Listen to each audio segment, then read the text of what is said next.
the singer of the band was like, no, I want you to continue to sing more.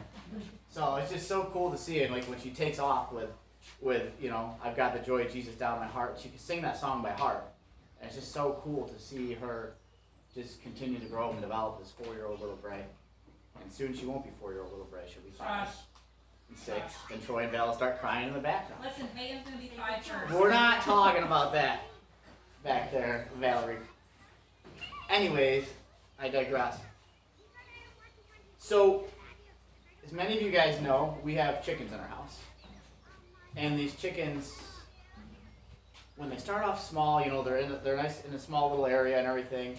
And the challenge really becomes when you try to integrate the chickens from the garage to the coop and seeing how they go. And anybody has had chickens before knows that it gets to a point where they'll eventually just be able to make their way back to where they go. Like they'll know this time I need to go here. But how the heck do you train them up to do that? I'll tell you how not to first. The first incident was when we first tried to integrate our lovely chickens. We'd only been in our house, well, I guess it was after wintertime, right? So it was, we'd known our neighbors for a little while, and the snow would stop, so we said, okay, cool, we're going to get the chickens outside, and we're going to watch them go to the coop. Well, our first attempt to get these chickens into their coop did not quite go as planned. If you can picture our perfectly put together family that's not spastic at all, you've got me running around with no shoes at this point. Bryce was running around with a rake. And what did you have, Mel? Melanie's running around. We've got muck boots on because our yard is nothing but mud. And we're screaming, yelling at these chickens. And this went on for probably 45 minutes or so before we finally were able to get the chickens.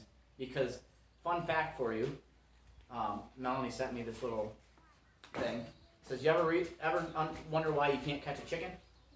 It's because they can run, 1 mile an hour faster, I believe it is? They're always a little bit faster than us humans are. So you can look cool and you can have great intentions, but if a chicken doesn't want to be caught, good luck catching it. So this is part 1 of the story.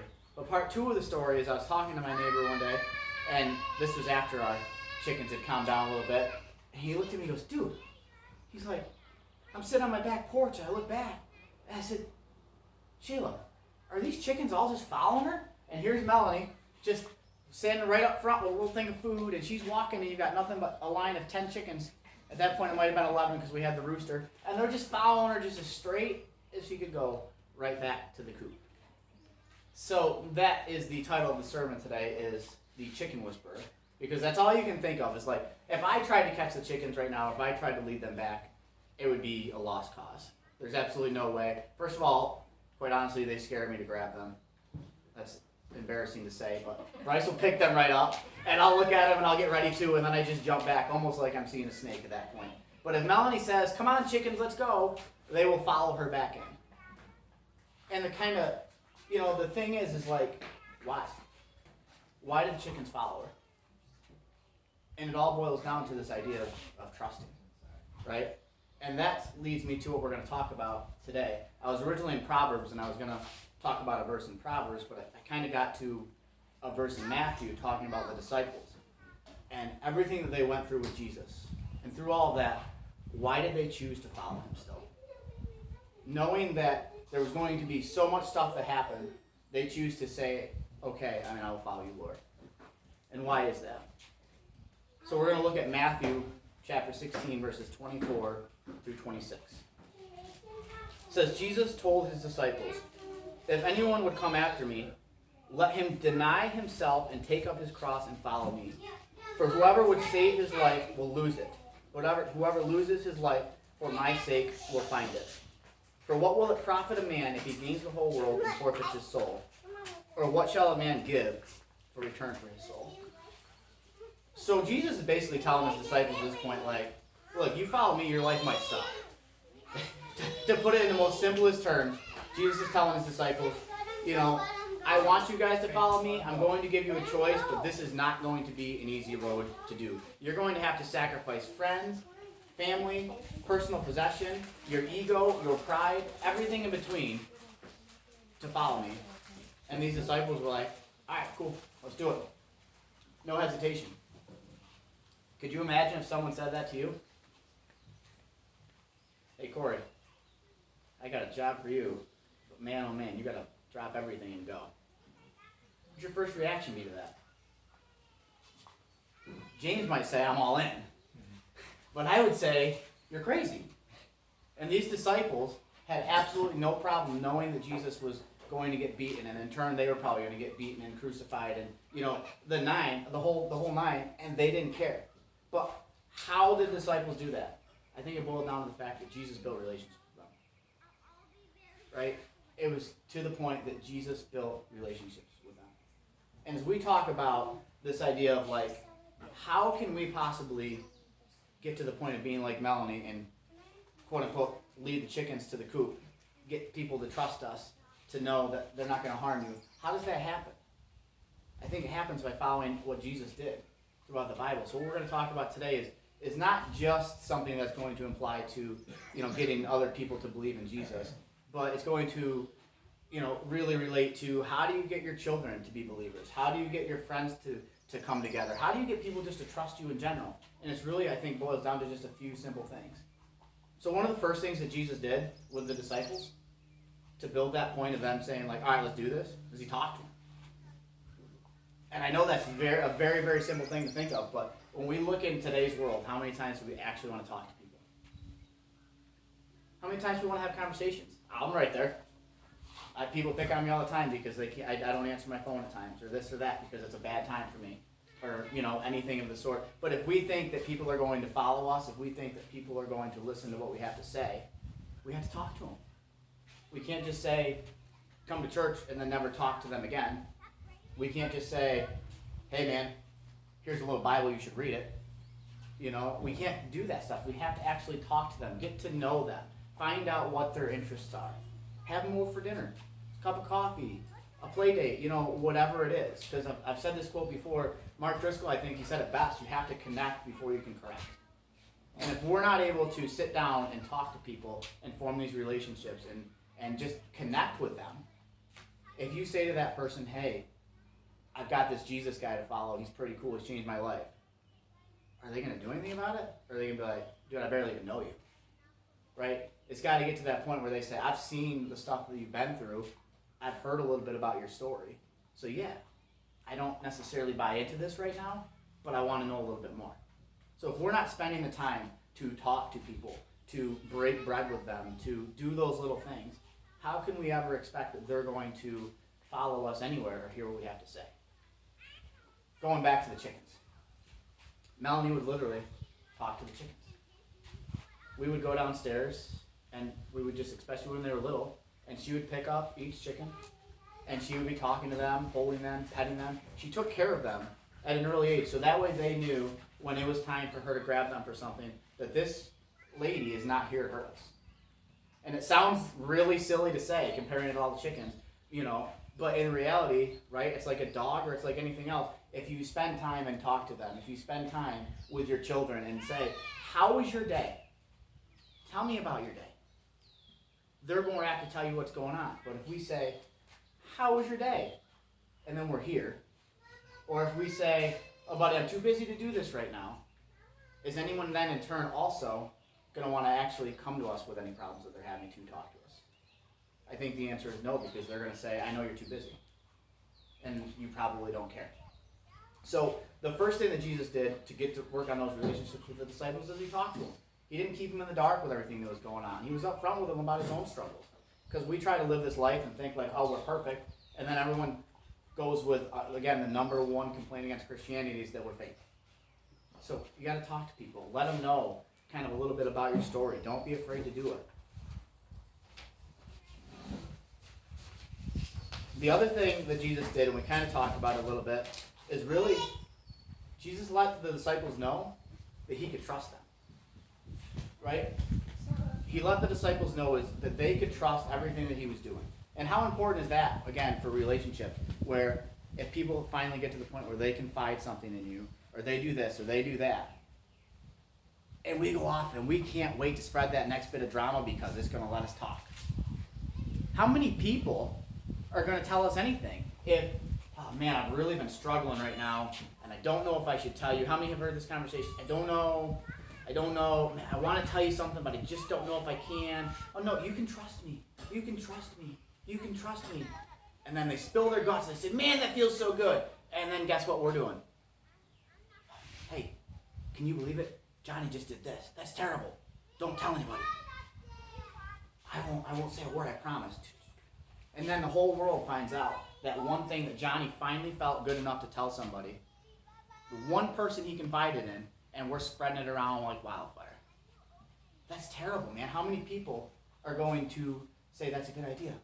Right? Melanie, part of the chickens, she's probably going to be uncomfortable because I'm going to say her name like 100 different times today throughout this, but I told her ahead of time the sermon was about her. But Melanie would take the chickens in. They would never get hurt. They would know that that spot that they were in was warm and safe, and she would always provide them with a little bit of food or something to go with it. They could trust her to know that where she's leading them is to a safer spot and not a spot to get hurt. Jesus let the disciples know that they could trust him. Whatever they're saying, he confided that. And we need to do the same thing. If we're going to reach anybody, not even for Jesus, just for work or anything, they need to know that they can trust you. If we don't have our word, what do we have? Jesus also provided for the disciples in difficult times. And this is a big one, right? Jesus provided for the disciples even in difficult times. How many miracles did Jesus perform? How many miracles did it seem like, oh, crud, we're out of this, and could have been like, yeah, that stinks, man. But instead he's like, go get that water, go get that fish, go get that bread, let's do something with it. He didn't just say, dude, I'm busy. He didn't say that. He said, let's figure out how we can take care of that. And I think that's the challenge for all of us. When we're all going through a difficult time, it's so easy to say, you have no idea what I'm going through right now. But someone else might need that little piece, that little bit of advice, and we need to take that step and be able to say, like, I'm going through something right now, but what can I help you with? I might not be able to put my full resources in this, but I'm here for you still, going back to that listening piece of it. Jesus didn't just say, like, dude, I'm literally about to get crucified on a cross. I don't have time for you right now. Can we do this another time? He said, what do we need? What can I help you with right now? Peter, dude, you're crazy. Let's talk about it. It wasn't just like, no. It was, what do you need? How can we help you? How can I make your life a little bit better? And that's something that we all need to do because it's so easy to get caught up in this world with everything's about us, and I've got a crisis going on, and I've got this going on, and I've got that going on. But guess what? Parents, grandparents, we're always going to have a little bit of crisis, and our children are always going to need us, right? Can we afford to say to our children, I can't deal with you right now because I have to deal with this? I don't think we can. Because what's going to happen when they're younger, we might be able to get away with it a little bit, but when they get older and they come to us with a concern, they come to us with, a relationship issue or that, and we say, I've got my own stuff going on right now, I can't handle that right now, where are they going to turn? Are they going to turn to the church? Are they going to turn to us? Or are they going to turn to those friends that we didn't want them hanging out with to begin with because they were giving them the time of day? So it's just some challenging stuff to think about. And the last major point is Jesus set the example. Plain and simple, Jesus set the example. In good and in bad, he set the example of how to live. And I know we talk about that often, like we should always set the example as believers. We should always do this and we should always do that. But how many of us actually set the example of, like, going back to our children? We want you guys to go to church every week. And then one week we just say, I was out too late, I don't want to do it. How many of us have done that? So then when we tell our kids, when our kids get bigger and it's a little bit more of a priority, it's kind of like everything goes back to that Harry Chapin song. You can relate everything to Cats in the Cradle, right? I've been watching you, Dad. Ain't that cool? And you watch it go on, and then Harry Chapin says, hey, buddy, do you want to hang out with me? And he says, Dad, I'd love to, but I'm just too busy. I can't find the time, right? So we need to set that example in so many aspects of our life, especially with our children. But then you could take it to the next level to friends and family. Because if you're out on a Saturday night and you're having a couple of drinks, whatever, and they say, hey, man, do you want to stay out till 2 or 3? And we're like, yeah, sure, whatever, it's just church. Is it just church? That's what people hear. They hear it's just church or it's just that. and then that priority level just goes to a whole smaller thing. So we need to make sure that we're setting the example no matter the circumstances. We're not going to be perfect. We're going to screw up, and it's completely okay to admit that. But Jesus set that example for his disciples to follow, right? They were angry. They were upset. He's like, what are you doing? No, this is okay. We'll figure it out from here. He didn't change who he was. He didn't swear. He didn't suddenly say like, well, not doing this today. No, he knew that everyone was watching him, and what he did, he had to do for a purpose. So we need to make sure that everything that we do in our lives is an example, because with all these kids running around, they're watching our example. Every bit of it. Mason especially, those big blue eyes, they're watching everything that's going on. Everything. So we need to make sure that we are setting the example. Because again, fall back to not only priorities, but just very simply, if you were to truly look at your life from the past couple of weeks, would you be willing to say that you were a good example for Jesus and someone that would say, all right, cool, let's test this out? Or would we be like, we're probably a little bit too much like the world, but it was a little bit easier? Because I know I would probably fall somewhere in the middle category. And, we talk about anxiety and worry and everything like that. And when you look at it, when we set the example of like, how did you get through this? And it's, I don't even know. Our example should be we're on our hands and knees praying to get through what we're going through, right? It should be, this was really tough for me. It still is tough for me. But what helped me was I prayed to Jesus, and that gave me that little bit of strength that I need. Jesus set the example for his disciples. He set the blueprint. Guys, it's up to us to set the blueprint for other people to have a relationship with Jesus. It's up to us to set that blueprint. We can't let what's going on in the world set that blueprint. It's up to us right here, this small group, to say, look, my life is not perfect, but I do serve a God who is perfect. So if you follow me a little bit, I will lead you to him. I will screw up along the way, but Jesus will not. He will be here with you through everything.